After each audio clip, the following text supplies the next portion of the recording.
उन्हाळ्यात वाढत्या तापमानामुळे शरीराला थंडावा देणाऱ्या पेयाची गरज असते। हे पेय आपल्याला कैरीच्या पन्यातून मिळतं।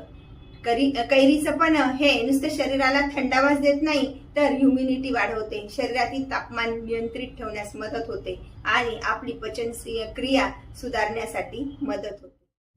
हॅलो हाय, मी कल्पना तिडके या रेसिपी मध्ये मी आपलं स्वागत करत आहे। उन्हाळ्यात बनवा थंडगार चटकदार वेलचीयुक्त कैरीचे पनीर।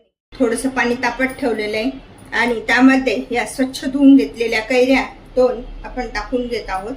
जे कैरी साधारण बुडेल इतपत आपण पाणी ठेवणार आहोत आणि याला 3 शिट्ट्या करूया आणि थंड होण्यासाठी थंड झालाय तर कैरी काढून घेऊया।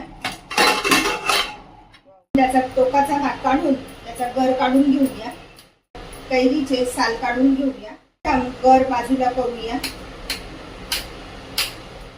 प्रथम वेलची बारीक करून घेऊया।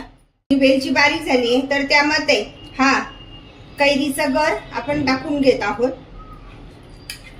1 वाटी कैरीचा गर आहे तर त्यासाठी आपण पाऊण वाटी गुळ वापरतो आहोत। हे सगळं मिक्स करून मिक्सरला बारीक करून घेऊया।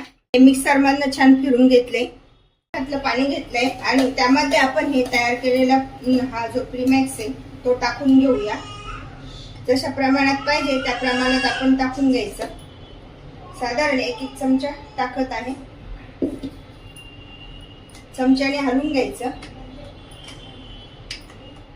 तयार झाले त्यावर थोडंसं जिरपूड टाकायची आहे।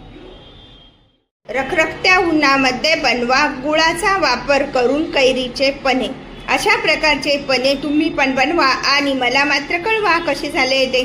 लाईक अँड सबस्क्राईब करायला विसरू नका। पुन्हा आपण भेटूया नवीन रेसिपीसह। थँक्यू।